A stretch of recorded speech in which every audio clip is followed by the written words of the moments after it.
Hey guys, this is Rafe, and I am a singer-songwriter from Toronto, and I am performing I'm not performing, but people are performing the first iteration of my musical this Wednesday, a week Wednesday, June 20th, this upcoming Wednesday, June 20th, at the Supermarket in Toronto at College and Spadina. It is also my album release, so if you want to download my album for free, you can go to rafesongs.com.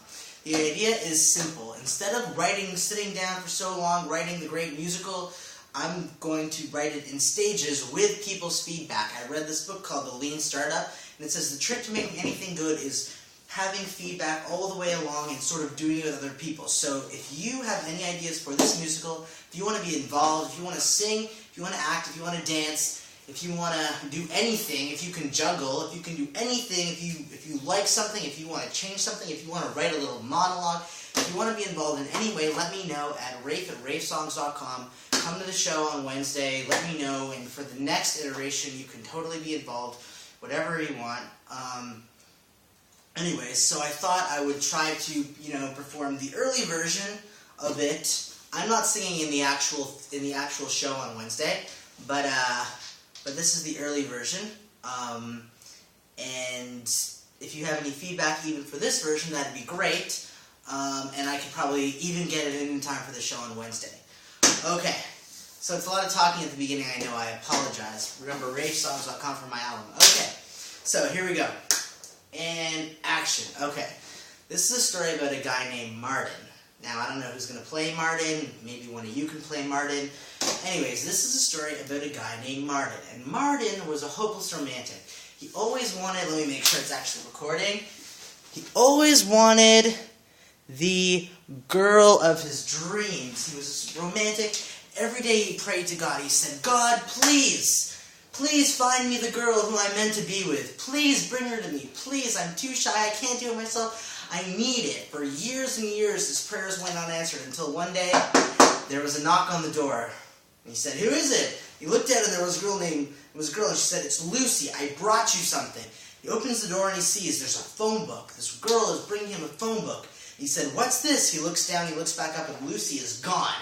He looks into the phone book, and he sings this song. Alright, any feedback? Seriously, leave a comment. This is going to be long, by the way. Not that long. You'll see how long. Anyways, here he goes. And he sings this song.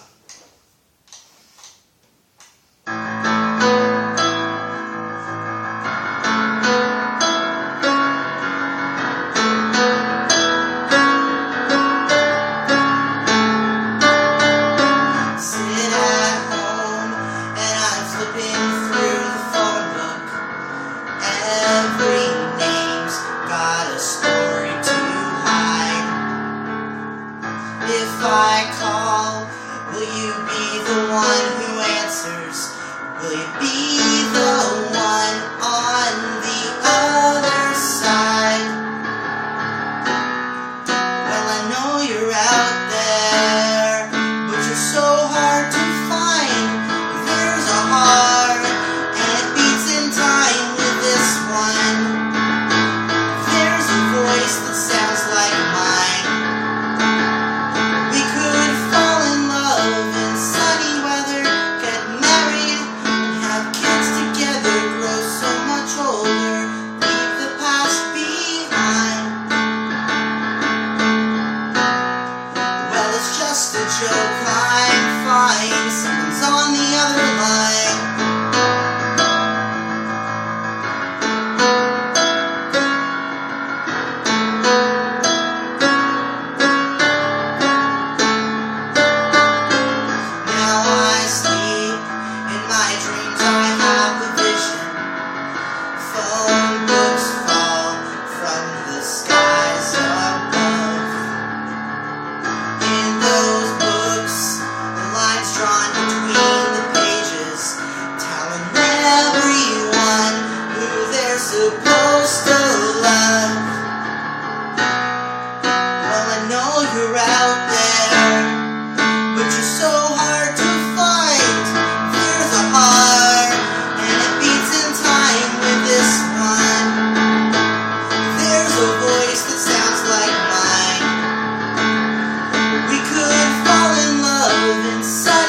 So, I'm making sure it's still recording. So, Martin, I think the guy's Martin, that's what I said. Martin looks into the phone book, this phone book that she gives him, and what does he see in the phone book? He sees there's lines between everyone's name. Everyone's different names in the phone book. Tons of people have lines connecting them, and he looks at his dad's name. His dad is actually connected in the phone book to his mom. His grandparents are connected together as well. His brother and her fiance actually aren't connected, but he never really thought it was much of a relationship anyways. So Martin got into thinking that in the phone book, everyone who was connected, that's who was meant to be together. That was the gift that Lucy brought him. Lucy was showing him who he was supposed to be with. So, he looks in the phone book, he opens it up, and what does he see? He actually is connected to someone, to a girl named Dandelion. And he sees her number, and he calls her up, and she says, hello? And he's too shy, because I said before he was shy, remember? Classic character flaw. Anyways, he was too shy, he couldn't say anything. But just the sound of her voice, he could picture her in his head. She was blonde and beautiful and sweet and kind to animals and okay to people. So he just thinking about her like that, and he sings this song. It's called What About Us?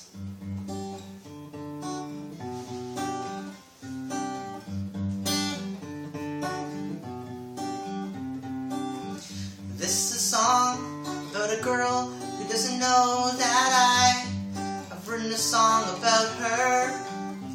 So hypothetically, this could be about anyone in this room, if you're a girl in this room. She looks to me and says, will you write a song about me?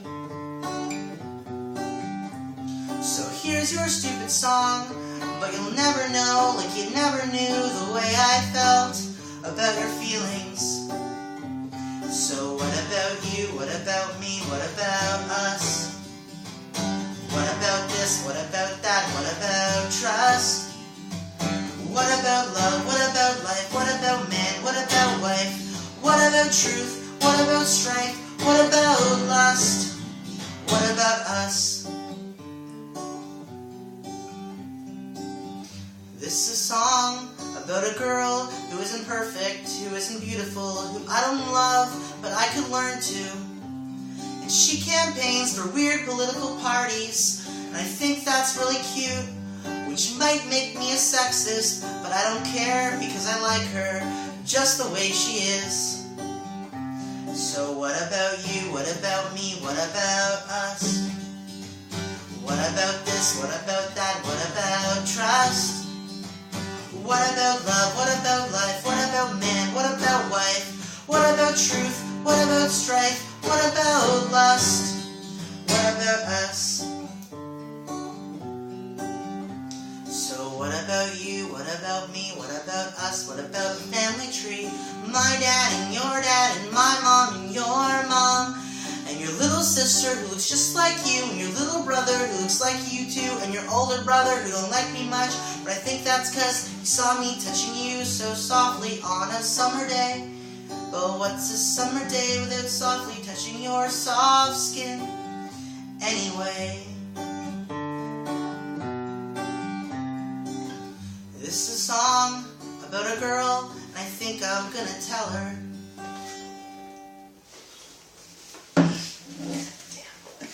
Okay, so he sings that song, he's all into her, but, you know, Martin, sadly enough, hopefully it's still recording. Yes, it is. Martin, he didn't have the guts to talk to her. But a few weeks later, he was at a place just down the road from where I live. Oh, now you know where I live. But he went to a place called Aroma. And Aroma is a coffee shop where they actually call your name when you get your order. And he hears. Oh, by the way, the girl's name was Dandelion in the book. Did I say that? I think I said that. Okay, hopefully I said that. Anyways, see, that's why it's beta. It's iterative. We're gonna get better. We're gonna get closer. You're gonna help. Hopefully, if anyone's still watching.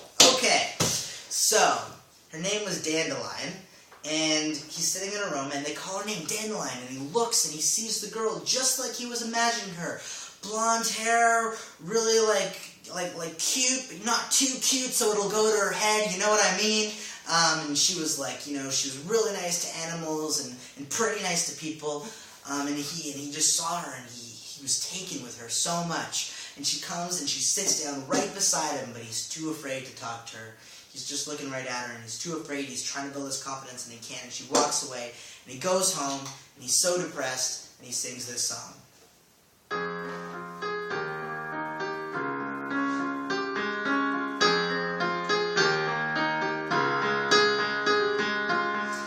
All alone in my apartment, where I'm the king, where I'm the boss,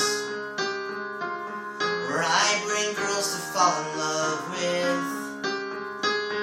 So far everyone I've lost.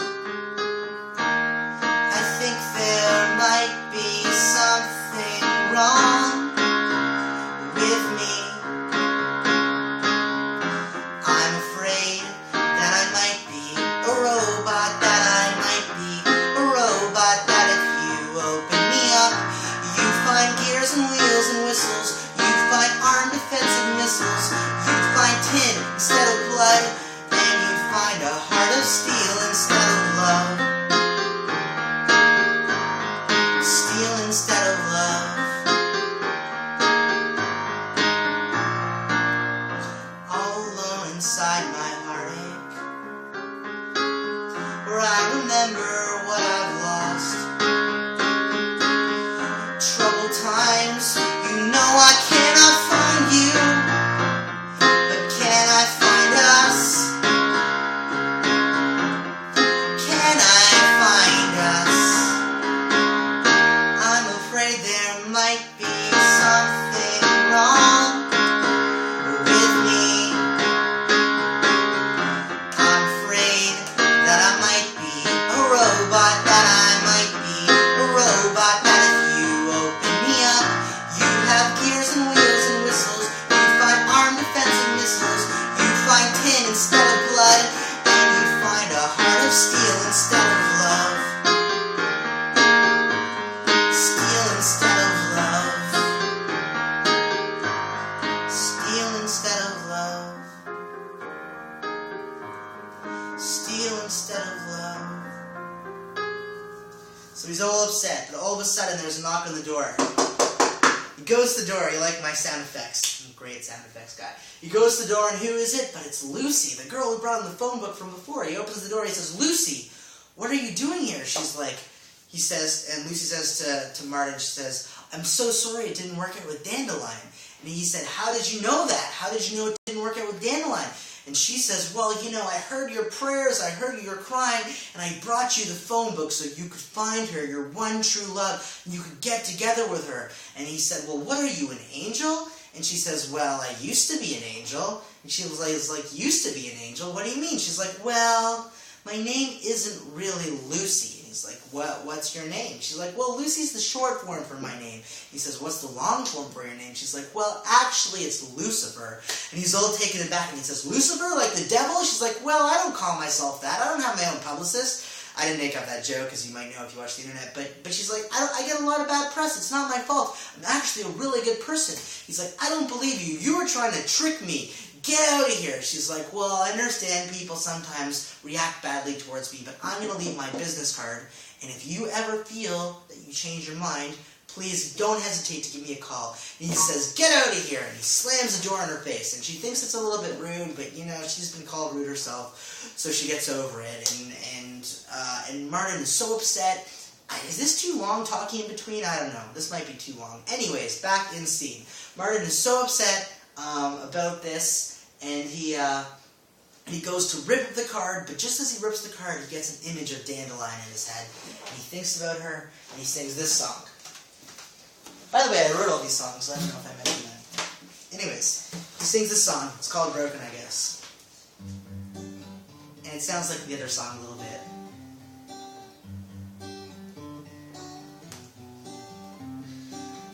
This is a song about a girl who doesn't know that I've written a song about her. So actually during this show on Wednesday, it's going to be all different people singing. I'm not going to be singing them all. I think you're perfect. I think you're simply wonderful. I think it's worth it to grab this rope and pull. And somewhere else there's la-da-ba-ba-ba-da. Right here there's la-da-ba-ba. Before too long I'll have written a song to examine what's wrong with us. Nothing at all. So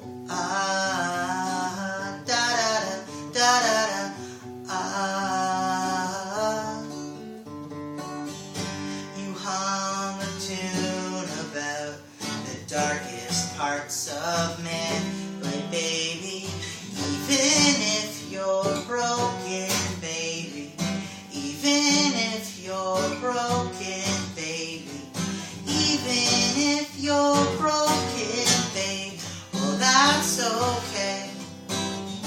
I'm broken too. I think you're lovely. I love the way you scrunch your face when I tell you a joke about the futile human race. And somewhere else there's la-da-ba-ba-ba-da. Right here I kiss you. And before too long I'll have written a song to examine what's wrong with us. Nothing at all. So da-da-da, da-da-da,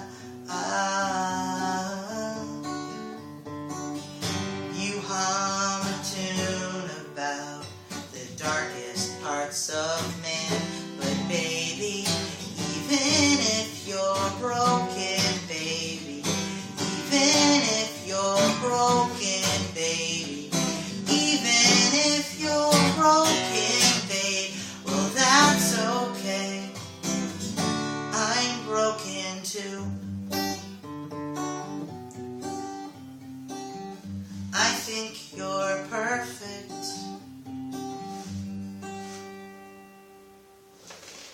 Okay, let's just make sure it's still recording.